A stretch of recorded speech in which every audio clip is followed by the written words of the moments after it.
Okay, in this video we're doing Calc BC Problem Set number 35. The problems in a playlist are in the description below. Let's take a look. Number 1, we want to evaluate the limit as h approaches 0, tan cubed of 3 quantity x plus h minus tan cubed of 3x over h. As soon as I see the limit as h approaches 0, I'm kind of instantly thinking this is probably the limit definition of the derivative. If it is, its limit is h approaches 0 f of x plus h minus f of x all over h, which means in this case f of x is tan cubed of 3x. So I'm just trying to find the derivative of tan cubed of 3x. The derivative of something cubed is 3 times that thing squared. So f prime of x, we're going to start with 3 times the thing, which is tan of 3x squared, times the derivative of that thing. The derivative of tangent is going to be secant squared of 3x. And then the derivative of 3x is 3. Then I think we should probably rewrite this so it looks nice. 3 times 3 is 9. So we're just going to end up with 9 tan squared of 3x times secant squared of 3x. That's the whole first problem. Let's take a look at the next one. All right, we want to use the table of values shown above to write the equation of the line tangent to h of x equals g prime over f at x equals 5. I mean, the table only gives you values at 5, so not a huge surprise. We need the value of the function at 5, right? So h of 5 will be g prime of 5 over f of 5. This is like an exercise in reading tables and remembering the quotient rule. There's really not much more to it. So g prime of 5 is 6. F of 5 is 2, so 6 over 2 is 3. That's the value of the function. We need the value of the derivative, so h prime.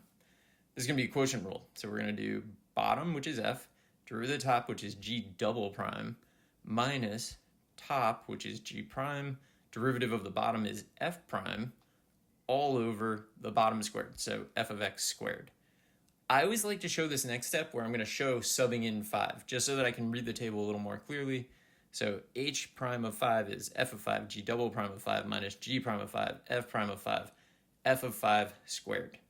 Now we go to the table. So f of 5 is 2.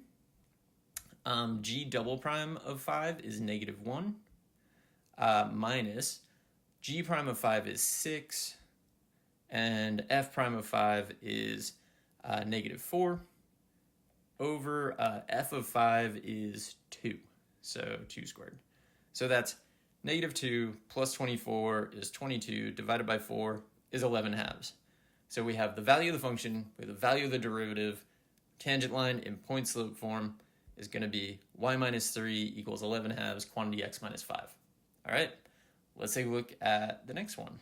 Find the first 4 non-zero terms of the Maclaurin series for x to the 4th sine of 3x cubed. So yeah, you can take derivatives to find things. This problem, the intention, you see that sine of 3x cubed, you're definitely supposed to start with the series for sine and just manipulate it. So I'm going to do that. I'm going to say that sine of u, so sine is an odd function, you get all the odd powers, odd factorials, and it alternates. So we're going to have u minus u cubed over 3 factorial plus u to the 5th over 5 factorial minus u to the 7th over 7 factorial.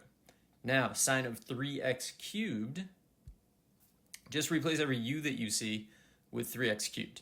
So that's going to give us 3x cubed, and then minus, we'll have 3 cubed, and then you have x cubed cubed, which is x to the 9th, and then over 3 factorial, and then you have plus 3 to the 5th, x cubed to the 5th is x to the 15th, over 5 factorial, minus 3 to the 7th, x cubed to the 7th is x to the 21st, over 7 factorial. So that's approximately sine of 3x cubed. Now we need to multiply that by x to the 4th. So this is really just multiplying a polynomial by another polynomial, by a monomial, I guess. So what's going to end up happening is you just add 4 to the exponent of x every time, right? So x cubed times x to the 4th is x to the 7th. X to the 9th times x to the 4th is x to the 13th. We're just going to keep adding 4 to the exponents. So we'll end up with minus 3x, nope, I'm going to try to read this. 3x to the 7th minus 3 cubed x to the 13th over 3 factorial plus 3 to the 5th x to the 19th over 5 factorial minus 3 to the 7th x to the 25th over 7 factorial. I find reading hard. Okay, that's the whole problem. Let's take a look at the next one. So absolute value of x over x and x over the absolute value of x have the exact same graph. And all they are is negative 1 to the left of 0 and positive 1 to the right of 0 and undefined at 0. You can be asked a bunch of questions about that function. Here I've shifted it 5 units to the right, not really a big deal. We're looking for the limit as x approaches 5 from the left. So what I'm going to do is just kind of sketch it, right? I know that these are going to happen at 1 and -1, and then we have to approach 5 from the left. So it's going to be -1. That's the logical y value. And that's it. But if you don't know the graph, these kind of look like difficult problems. They're definitely not, but they look it. We want the integral from 3 to 10 of the same thing. So let's just let's create our graph again. So we have this. We want to go from 3 to 10. So from 3 to 5 is 2 units, and you're down 1, so that's 2 times -1. That's just going to give you -2. From 5 to 10 is 5 units, and you're 1 up, so that's just going to give you 5. So the answer to this is just going to be -2 plus 5, which is 3. That's all there is to it, but again, if you don't know that function, you're going to struggle to do it. Let's take a look at the next one. If f of x is the function shown above, find f prime of the 6th root of pi over 3. That's weird. Okay, so then the function is the integral from x cubed to 3 sine of t squared dt. First thing you want to do, because we're going to have to take the derivative of an accumulation function, you really want the variable to be the upper bound, so I'm going to flip them and change the sign. So I'm going to say that f of x is actually the negative of the integral from 3 to x cubed sine of t squared dt. So you need to do that so that we can just apply the second fundamental theorem. So now we'll take the derivative. So we're going to have that negative that's just hanging out there. So negative, and then we're going to take the upper bound and plug it in.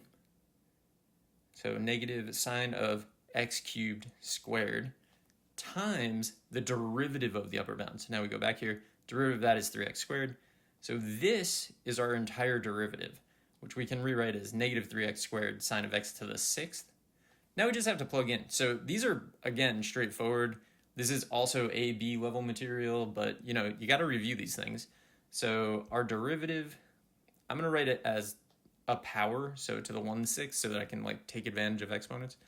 So we'll have -3. We have this thing squared, so you have 1/6 squared is just 1/3. Well, not 1/6 squared. We have to the 1/6 to the second power, right? Power to a power, multiply the exponents. And then we have sine of just pi over 3, because the 1/6 and the 6 kind of multiply to 1. So pi over 3. Sine of pi over 3 is root 3 over 2. So our final answer here is going to be sort of disgusting. And I don't know what I was doing with this other than just reviewing the second fundamental theorem. We get -3 root 3 over 2 times the quantity pi over 3 to the 1/3. All right, that's it. That's the entire problem set. I hope this was helpful, and good luck.